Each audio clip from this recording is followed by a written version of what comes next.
You will be inspired by this story. Listen carefully. In 1967, an 11-year-old boy named Robert saw a rare film about this frozen desert. While other children saw cold snow, Robert saw something else. He felt a strange, powerful pull. On that day, Robert made a secret promise. He did not just want to visit. He decided he would do what no human being had ever achieved. He would walk across the frozen wastes to both the South Pole and the North Pole. Everyone said he was crazy. They warned him that the ice takes anyone who tries to conquer it. But the real mystery wasn't the cold. The real mystery was why Robert felt he had to go, even if it cost him his life. Part 1, The Dead Zone, November 1985. It took Robert 7 long years to prepare. He needed money, equipment, and a ship. He knocked on hundreds of doors. People laughed at him. They closed their doors in his face. But slowly, mysteriously, the right people began to believe in his impossible dream. On November 26, 1985, Robert and his small team finally stepped onto the ice at Ross Island, Antarctica. They stood at the edge of the unknown. Ahead of them lay 900 miles of absolute nothingness. There were no maps for the exact path they walked. There were no trees, no animals, and no rescue teams. If something went wrong, no airplane could land to save them. They were completely alone. For 70 days, the team walked into a white void. The cold was a living monster, biting at their skin through thick layers of clothing. They had to drag heavy sleds weighing hundreds of pounds. Soon, the extreme environment began to play tricks on their minds. In the blinding white light, you cannot tell the difference between a small step and a deep drop. Robert started to hear strange sounds in the wind, voices calling his name from the empty snow. Their bodies began to break down. Their faces turned black from a terrifying combination of extreme sun exposure and freezing ice wind. Yet, Robert kept walking. On January 11, 1986, after weeks of agony, they saw it, a small marker in the snow. They had reached the South Pole. But the universe has a dark way of balancing success. Just as they celebrated, a radio crackled to life with a desperate message from the coast.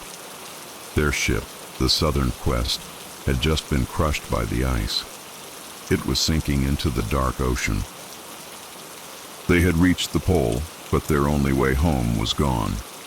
They were trapped in the most dangerous place on Earth. Part 2, The Dark Ocean, March 1989. How do you survive when the ice steals your only escape? Through a miracle rescue by another research team weeks later, Robert made it back to safety. Most people would never look at snow again. But Robert felt an unfinished business burning inside him. The South Pole was only half of his promise. 3 years later, he turned his eyes to the top of the world, the North Pole. On March 14, 1989, Robert stood at Cape Columbia in Canada, but the North Pole is completely different from the South Pole. The South Pole is ice on top of solid rock. The North Pole is just ice floating on top of a deep pitch-black ocean. This meant the ground beneath Robert's feet was alive. It was moving, shifting, and cracking. Every night, as Robert tried to sleep in his small tent, he heard loud, booming sounds. It sounded like underwater explosions. It was the ice tearing apart. If the ice cracked directly beneath his tent while he slept, he would drop into the freezing ocean water and die in seconds. One afternoon, a massive crack opened right in front of the team. A wide river of black ocean water separated them from their goal. They couldn't walk across it. They couldn't swim. They were stuck in a frozen desert with temperatures dropping to minus 40 degrees. To make things worse, a calculation error revealed a horrifying truth. They were running out of food. Their bodies began to consume their own muscle for energy. Every step felt like lifting lead. Robert looked at his team. Their eyes were hollow and losing hope.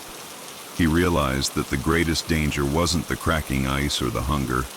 It was the desire to simply lie down in the snow and sleep forever.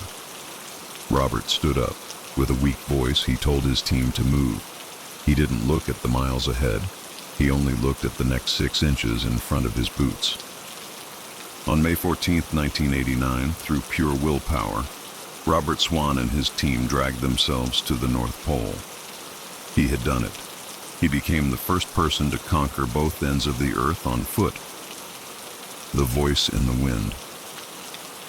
Robert Swan did not find gold or riches at the poles. Instead, he found a profound truth. He saw places of pure beauty that are slowly disappearing because the world is getting warmer. Today, Robert is older, but the mystery of his journey lives on.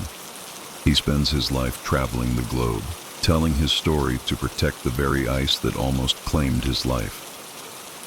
When people ask him how he survived when the environment tried to destroy him, Robert gives a warning that will make you rethink your entire life. The greatest threat to our planet, and to your own dreams, is the belief that someone else will save it, or that someone else will achieve it for you. The ice didn't destroy Robert because he didn't go there to fight it. He went there to listen to it. And the question is, what is your own inner voice telling you to conquer today?